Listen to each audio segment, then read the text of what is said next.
and we are joined by Ian, our head of cats and carnivores. So say hello, Ian. Hi, good morning everyone. So right now in their habitat we have some carcass feeds for them. So the girls will be let out anytime. Can I receive? I'm happy for you to let the lions on and then crack on after. And they're just about to be let out by the team. So Ian, please can you tell us what's about to happen? So, the girls today have got quite a big carcass feed. This is kind of our first week of second lockdown, so we're actually going to gorge them up a little bit today. Lions naturally eat this way normally. They have a gorge and a starve. Now, Zuri is the one that's just run around there with that huge big leg. I actually wanted her to get that piece first because the other two girls have got bits of calf each. And Zuri doesn't like calf. It's not her favourite food. She's a little bit of a spoilt little princess, to be honest. So luckily she did get the right piece, and we're now hoping that the other two girls are going to come over here and find the calf. But they are not fed in their normal places today. So this has probably thrown them a little bit.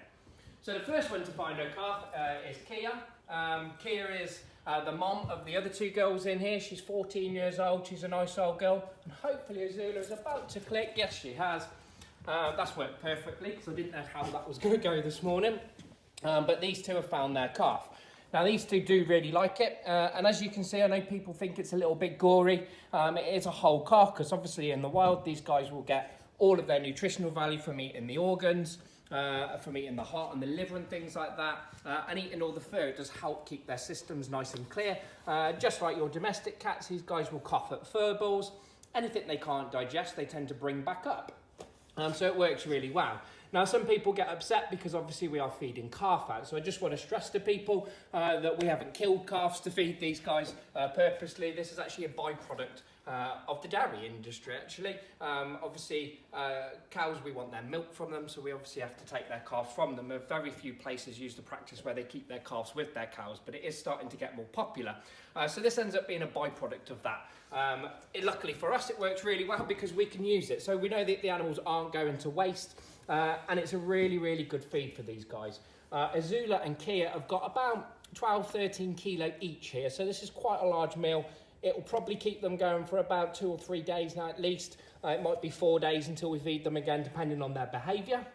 Zuri has actually been on a diet. So Zuri picked up that bit of horse leg initially. She's got big bone in that and less meat.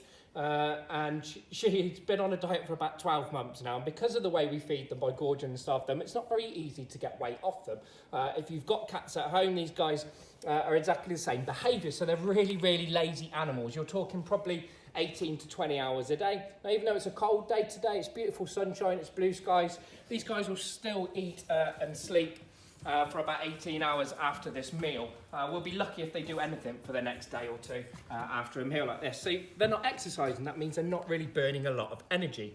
In the wild, these guys might be successful in hunting, maybe 1 in every 6 hunts might result in a kill.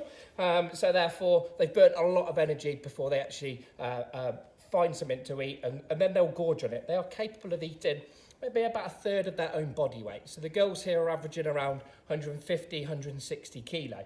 So they can easily eat about 40, 50 kilo in a single sitting. But in the wild, very, very slow metabolism for these big cats as well. And in the wild, they might not make another kill for over a week. So it'll be a while for their food again. So thank you all for everyone that has joined so far our stream. We are at Paradise Wildlife Park in Hertfordshire. We currently are looking for donations through our Just Giving page, the Animal Support Fund, as we are in our second lockdown.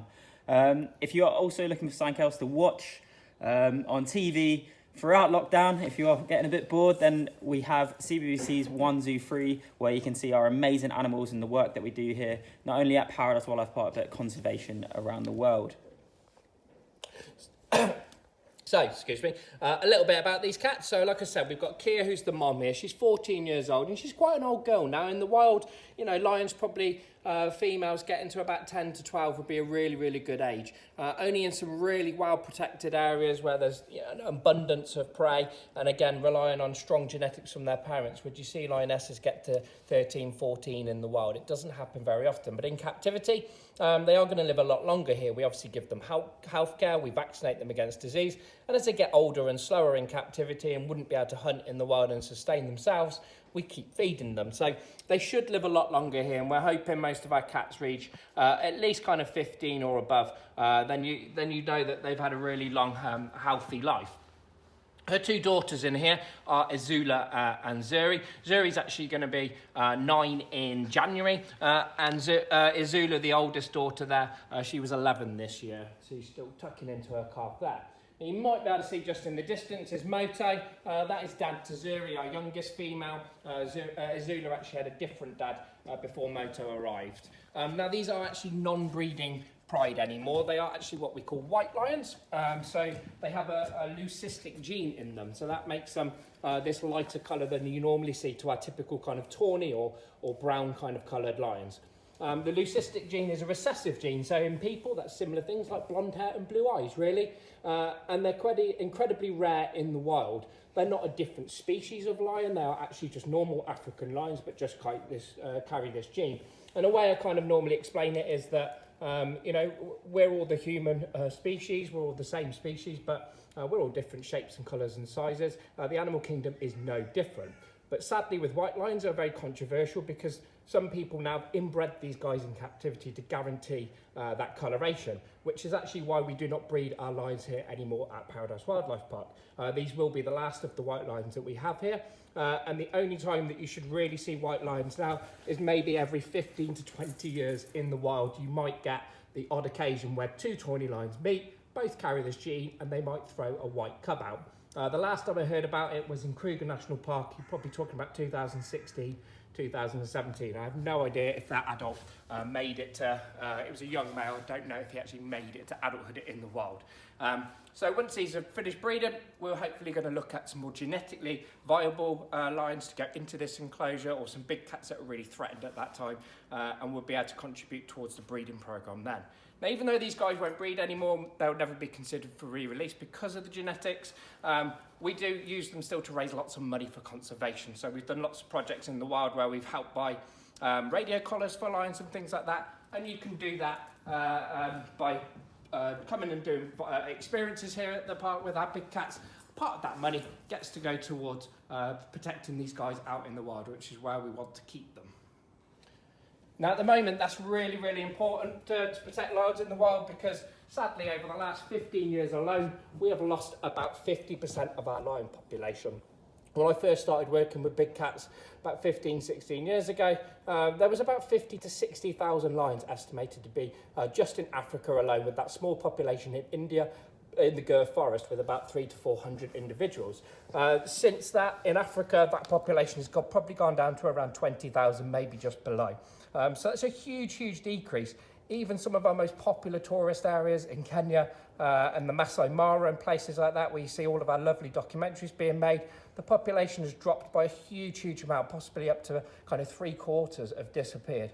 And most of these issues are all through animal-human conflict, whether you've got livestock farmers poisoning wild animals that are taking livestock, or whether we've just taken down a lot of their natural habitat for farmlands and things like that. So there's so many different issues in so many different areas. So it's massively important. If you're like me, you know, I think about Africa, I always think of the big five with the animals and the wildlife. It's the first thing that I come across.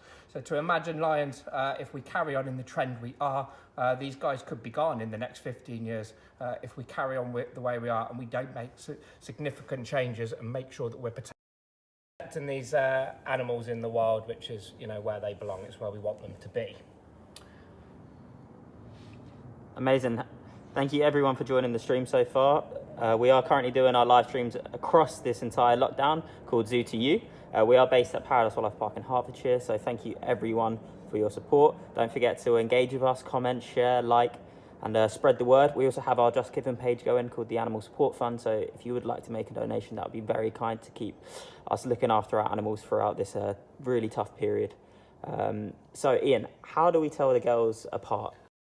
So the way we tell them apart, well, the keepers do it slightly differently, but with the lions, looking at Kia, I find that she's a little bit darker than the rest. She's got this more kind of tan fur, which actually makes her look more like a tawny coloured lion than anything else. But one of the key things with Kia and her oldest daughter is you can see that her nose is a little darker and a little blacker than her sister, and also Moto. Moto doesn't have this black nose either. Now, it's actually not a natural feature on them. Sadly, the two oldest, or mum and the oldest daughter, Izulu, both occasionally get kind of allergies in the summer, which came on a few years ago. And they tend to rub their nose when it itches, so they've actually got this distinctive black marks there. Mum's also the oldest. She looks a little bit more tired and she's a little bit more slower in her behaviour. But if we go across to Izulu over here, she's the oldest daughter, and it's hard to tell when she's lying down, but Izulu's the supermodel of the group, I suppose. She's kind of a lot leggier.